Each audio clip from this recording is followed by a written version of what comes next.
kò ń ṣọmọ Benin, ọmọ Nàìjíríà ni. Wọn ò ní ráìtì láti ní àwọn ò ní filẹ̀. Àwọn lọ́balọ́ba ilẹ̀ Yorùbá kọ́ máa fọwọ́ lẹ́rọ̀ o. Kò yẹ kó jẹ́ kó gbé wá sí Nàìjíríà débi tó máa fìyà jẹ because kò kí ń ṣaláìṣẹ̀ kò dẹ̀ kí ń ṣe murder. Ìgbà tó wá di pé wàhálà dé, ó wá fẹ́ sá lọ. They should leave him alone, let him be.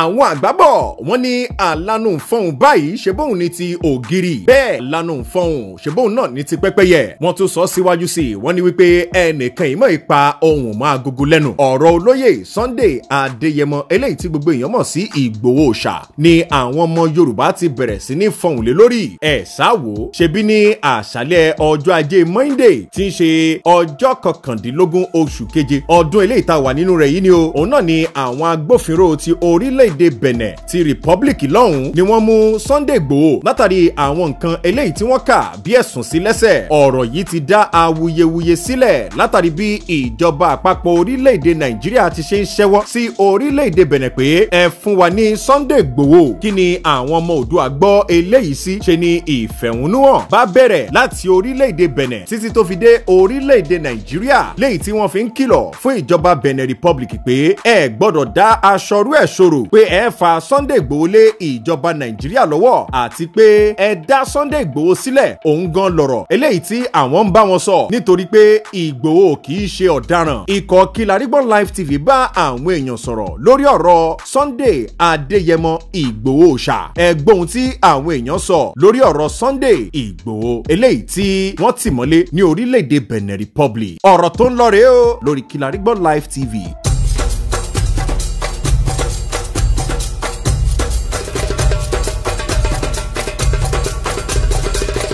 Orúkọ mi ni Mrs. Bọ́lá Kòfòrọ̀láàrẹ̀. Èrò ọkàn ti tèmi ni pé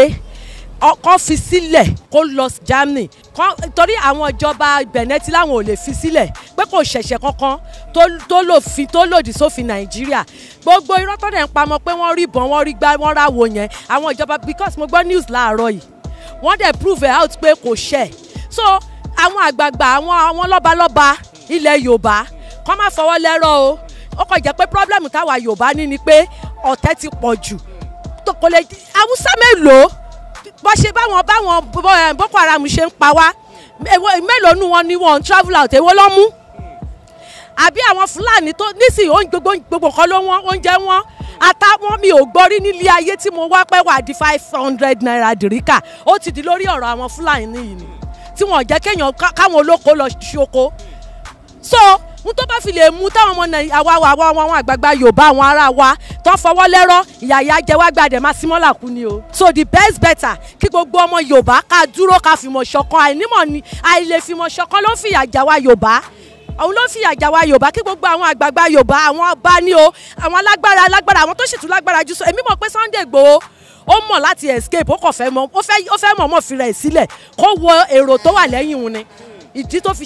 jẹ́ kán mú un nìyẹn.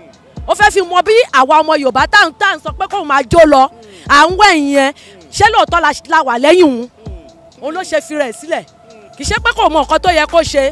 ṣebí èèyàn Láwólọ́wọ̀ tó bá ti mọ́lé ńgbà yẹn kò ń sunú sẹ́ẹ̀nà ilé ló máa padà sí tó bá dàárọ̀ náà máa padà rí ṣùgbọ́n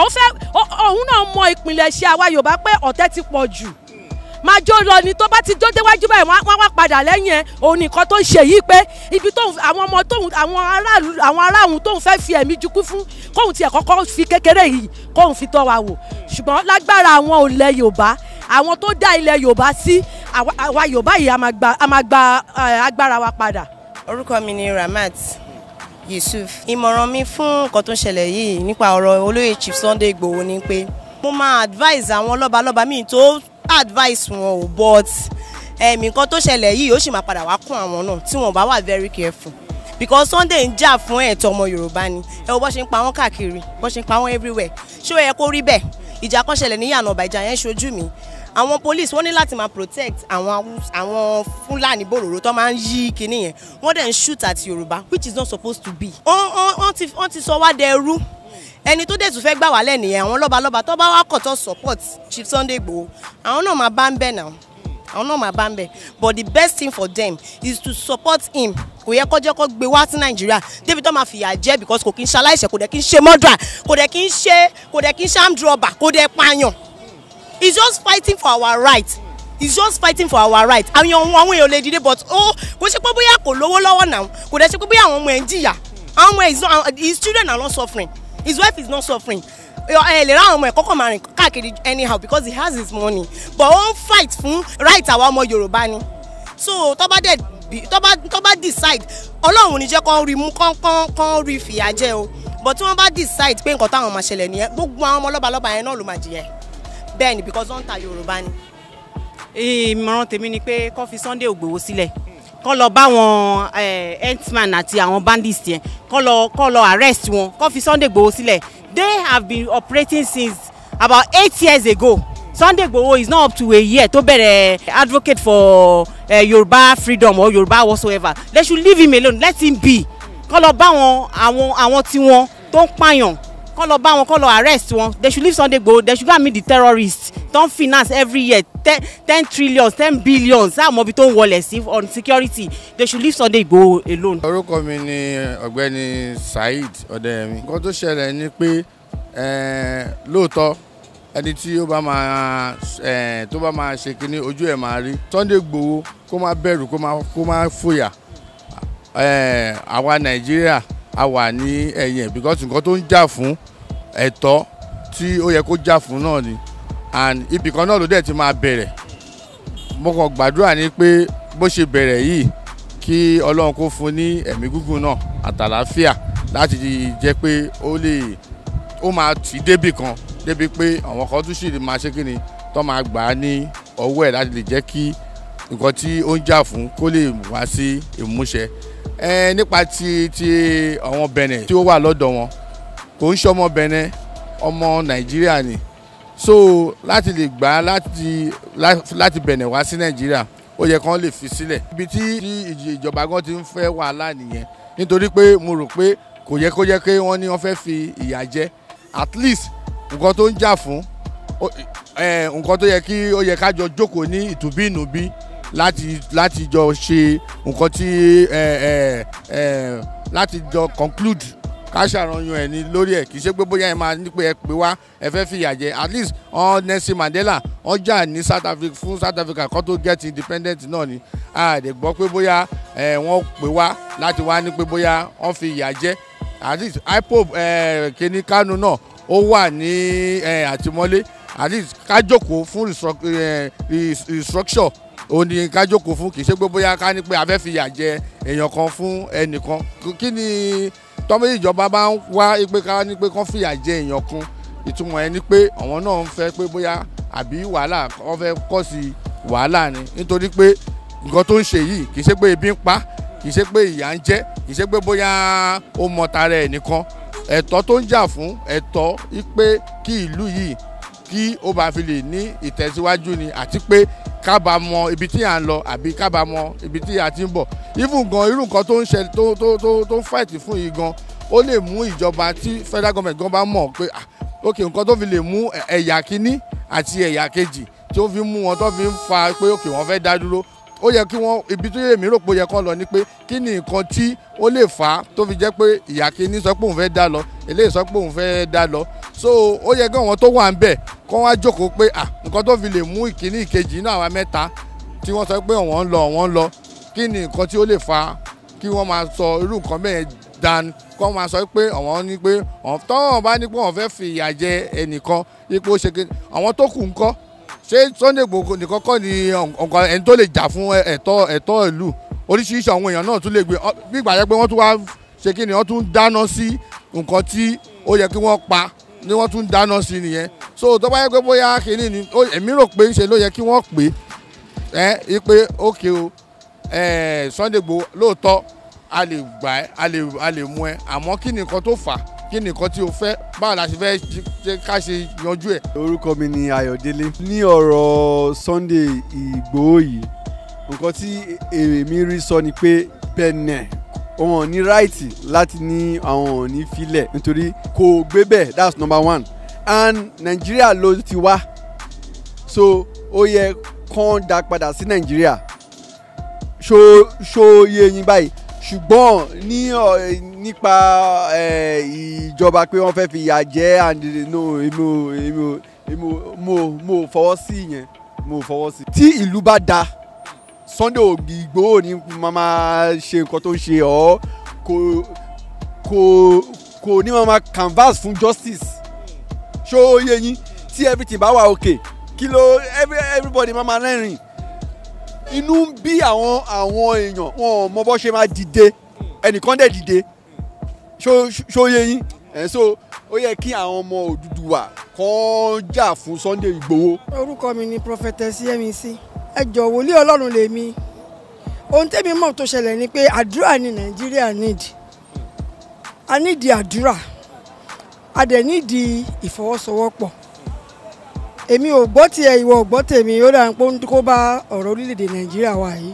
kò sí ìfẹ́ kò sí ìṣọ̀kan ìwọ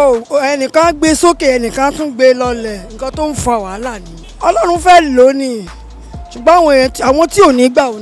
àwọn tó máa gbà á gbà Ọlọ́run fẹ́ lò fún àwọn nǹkan kan níbẹ̀ tí wọ́n fẹ́ gbà bẹ́ẹ̀ tí Ọlọ́run bá lòun gbà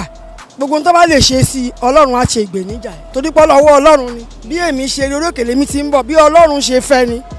tó bá wá láwọn fẹ́ tipátipá ṣe ó ti wà tipẹ́ ká máa fi òtítọ́ sí abẹ́ ahọ́n ká máa sọ irọ́ síta. Nǹkan tèmi kàn rí fún àwọn ọba ìjòyè òun ni pé bóyá pé kankan gbìyànjú kan jẹ́ kí ìfọwọ́sowọ́pọ̀ àti pé kò sí bó ṣe lè rí olótìtọ́ kì í lẹ́ni ọwọ́ Ọlọ́run ni gbogbo ẹ̀ wà ọba lè gbìyànjú ìjòyè lè gbìyànjú ẹ̀tọ́wọ́ Ọlọ́run ò bá sí níbẹ̀ kò sí nǹkan tá a lè ṣe sí kí Ọlọ́run dá sí. My name is Nurudeen Adesina Siamiyu. Mi ò buy idea yẹn pé kàn extradite because ó kàn máa dàbí injustice torí gẹ́gẹ́ bó ṣe rí nísìnyí àwọn èèyàn sọ pé Buhari ó ń pampa àwọn herdsmen àti àwọn yòókù whereas Ashinikanu ó sì wà ní ọwọ́ àwọn DSS Sunday Igboho nísìnyí wọ́n tún ti mú òun náà so another thing tí mo mọ̀ tí mo tún understand òun náà tún ní fault because you were fighting for your people òun ń jà fún àwọn èèyàn gbà tó wá di pé wàhálà dé ó wá fẹ́ sá lọ bó ṣe fẹ́ sá lọ nísìnyí àwọn èèyàn tó fi sílẹ̀ tó fi sílẹ̀ tó jẹ́ pé tí wọn ò ní agbára àbí tí wọ́n ṣe kíní àwọn náà ló máa wà nínú wàhálà náà so he doesn't speak well so that's all nǹkan tí mo ní láti ṣe and again from my understanding I think I've been saying it that this federal system of government and practice I don't think it is working out for us so for me now I think there's too much power in the middle agbára ti pọ̀ jù federal government ló ń control almost everything but for me the way tó jẹ́ pé okay àwọn Igbos tán agitate pé àwọn fẹ́ lọ Yorùbá náà nípa àwọn fẹ́ lọ àwọn Hausa wọn ti ẹ̀sán kankan but for me if at least if we can revisit the constitution can decentralize it as in you understand what I'm saying can decentralize the system of government to akama practice decentralized system of government whereby at least agbára tó wà ní federal ó máa reduce at least they can grant autonomy to every state if not every state but at least some regions like each regions can grant autonomy káwọn náà ní agbára tọ̀dọ̀ wọn at least if they can do it that way ó máa reduce the secession or pé a fẹ́ lọ yìí ó máa reduce ẹ̀. orúkọ mi ni Adéníyì Odùọlá nǹkan tí mi lè rí sí ọ̀rọ̀ tó àwọn mi rò kó yẹ kí because olóyè Sunday Igboho ó ń jà fún òmìnira àwa Yorùbá ni so mi rò pé ó yẹ kí irú nǹkan bẹ́ẹ̀ yẹn kó ṣẹlẹ̀ sí irú èèyàn bẹ́ẹ̀ yẹn torí pé kò sẹ́ni tí ò nífẹ̀ẹ́ even àwọn ọmọ mi àti ìyàwó mi gan kò sẹ́ni tó mọ̀ rí but the way tán ṣe ń sọ̀rọ̀ nípa ẹ̀ gan ó ń wé mi gan tí mo jẹ́ bàbá wọn ó ń wú mi lórí. olóyè Sunday Igboho ó ń jà fẹ́tọ́ àwọn ọmọ Nàìjíríà ni especially àwa Yorùbá ó yẹ káwa Yorùbá gan ká gbárùkù tí kò ṣe pé ká dúró nídòó pé kí wọ́n mú torí pé tán bá mú tán bá pa tán bá ṣe ní jàǹbá kò sí nǹkan kan tó fẹ́ dà fún wa ju pé káwa gan fúnra gan ká dúró gẹ́gẹ́ bí ọmọ Yorùbá Oòduà gidi tó ká jà fún òmìnira ká gbára wa lọ́rọ̀ gbogbo àwọn làásìgbò tó ń ṣẹlẹ̀ àwọn ọba lọ́ba yẹn káwọn gangan fúnra wọn gan kan gbé ọ̀rọ̀ pé ọ̀tẹ̀ everything kan gbé sẹ́gbẹ́ kan stand as a person kan dúró gẹ́gẹ́ bí igi lẹ́yìn ọgbà bí backbone fún Sunday Igboho sí àwọn ọmọ Yorùbá gan àwa náà lè lẹ́nu ọ̀rọ̀ ní anywhere tá a bá ti wá wọn ni máa pè wá ní ọ̀dàlẹ̀.